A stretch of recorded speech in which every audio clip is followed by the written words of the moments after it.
ಬೆಳಗಾವಿಯ ಕುಮಾರ ಗಂಧರ್ವ ಕಲಾಮಂದಿರದಲ್ಲಿ ಏರ್ಪಡಿಸಿದ್ದ ರಾಷ್ಟ್ರೀಯ ಗ್ರಾಹಕರ ದಿನಾಚರಣೆ ಕಾರ್ಯಕ್ರಮಕ್ಕೆ ಆಗಮಿಸಿದ ಆಹಾರ ಸಚಿವರಾದ ಕೆ.ಎಚ್. ಮುನಿಯಪ್ಪ ಅವರನ್ನು ಬೆಳಗಾವಿ ಆಹಾರ ಇಲಾಖೆ ಉಪನಿರ್ದೇಶಕರಾಗಿರುವ ಮಲ್ಲಿಕಾರ್ಜುನ್ ನಾಯ್ಕ್ ಮತ್ತು ಸಹಾಯಕ ನಿರ್ದೇಶಕರಾದ ಅವಿನಾಶ್ ಬೆಲ್ಲದ್, ಜಿಲ್ಲಾ ವ್ಯವಸ್ಥಾಪಕರಾದ ಮಂಜುನಾಥ್ ಭೈರವಾಡ್ಗಿ ಮತ್ತು ಕರ್ನಾಟಕ ರಾಜ್ಯ ಸರ್ಕಾರಿ ಪಡಿತರ ವಿತರಕರ ಸಂಘದ ಬೆಂಗಳೂರು ಬೆಳಗಾವಿ ಜಿಲ್ಲಾಧ್ಯಕ್ಷರಾದ ಮಹದೇವಪ್ಪ ಕಾಮಣ್ಣವರವರು ಹೂಗುಚ್ಛ ನೀಡೋ ಮೂಲಕ ಕಾರ್ಯಕ್ರಮಕ್ಕೆ ಬರಮಾಡಿಕೊಂಡರು.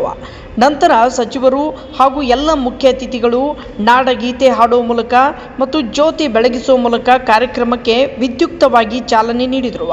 ಕಾರ್ಯಕ್ರಮ ಉದ್ದೇಶಿಸಿ ಮಾತನಾಡಿದ ಸಚಿವರಾದ ಕೆ.ಎಚ್. ಮುನಿಯಪ್ಪ ಅವರು, ಗ್ರಾಹಕರು ಯಾವುದೇ ರೀತಿ ಮೋಸ ಹೋಗಬಾರದು, ತಮ್ಮ ಕುಂದು ಕೊರತೆಗಳನ್ನು ಸರಿಪಡಿಸಿಕೊಳ್ಳುವ ಜವಾಬ್ದಾರಿಯನ್ನು ಹೊಂದಿರಬೇಕು. ನಾವು ನಿಮ್ಮ ಜೊತೆಗೆ ಸದಾಕಾಲ ಇರುತ್ತೇವೆ ಎಂದರು.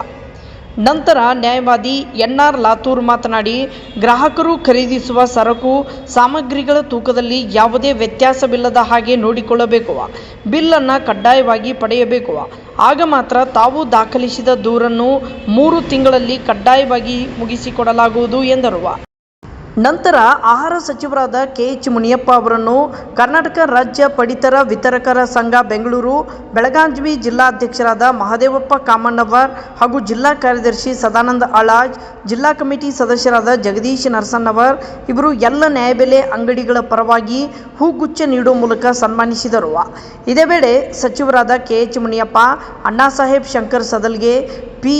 ಮುರಳಿ ಮೋಹನ್ ರೆಡ್ಡಿ, ಸಂಜೀವ್ ಕುಮಾರ್ ಕುಲಕರ್ಣಿ, ಶ್ರೀಮತಿ ಸುನಂದಾ ಕಾದ್ರೋಳಿಮಠ್, ಗಿರೀಶ್ ಪಾಟೀಲ್, ಎನ್.ಆರ್. ಲಾತೂರ್, ಶಿವಲೀಲಾ ಹಿರೇಮಠ್, ಡಾಕ್ಟರ್ ಚೇತನ್ ಕಂಕನವಾಡಿ ಹಾಗೂ ಜಿಲ್ಲಾಧ್ಯಕ್ಷ ಮಹದೇವಪ್ಪ ಕಾಮಣ್ಣವರ್, ಸಂತೋಷ್ ಕಟ್ಟಿಮನಿ, ಸಿದ್ದನಗೌಡ ಪಾಟೀಲ್, ಮಲ್ಲಪ್ಪ ಕಿತ್ತೂರು, ಶೋಭಾ ಪಾಟೀಲ್ ಹಾಗೂ ಜಿಲ್ಲೆಯ ಹಾಗೂ ತಾಲೂಕಿನ ಎಲ್ಲ ಆಹಾರ ಇಲಾಖೆ ಸಿಬ್ಬಂದಿ ವರ್ಗ ಮತ್ತು ಇನ್ನುಳಿದ ಜಿಲ್ಲಾ ಹಾಗೂ ಎಲ್ಲ ತಾಲೂಕು ನ್ಯಾಯಬೆಲೆ ಅಂಗಡಿ ಮಾಲೀಕರು ಮತ್ತು ಮುದ್ದು ವಿದ್ಯಾರ್ಥಿಗಳು ಹಾಜರಿದ್ದರು.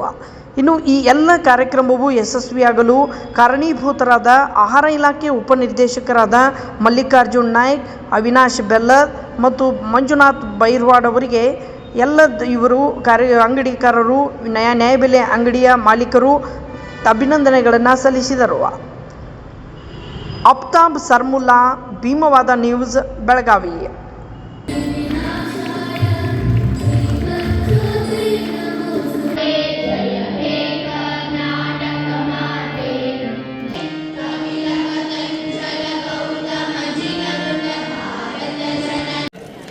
ಎಲ್ಲಡಿ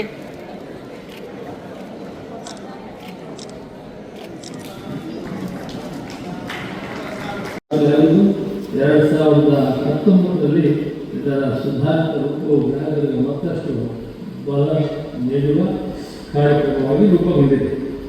ಈ ಕಾರ್ಯಕ್ರಮದಲ್ಲಿ ಮುಖ್ಯ ಅತಿಥಿಯಾಗಿ ಭಾಗವಹಿಸಿರುವ ಶ್ರೀ ಪಿ.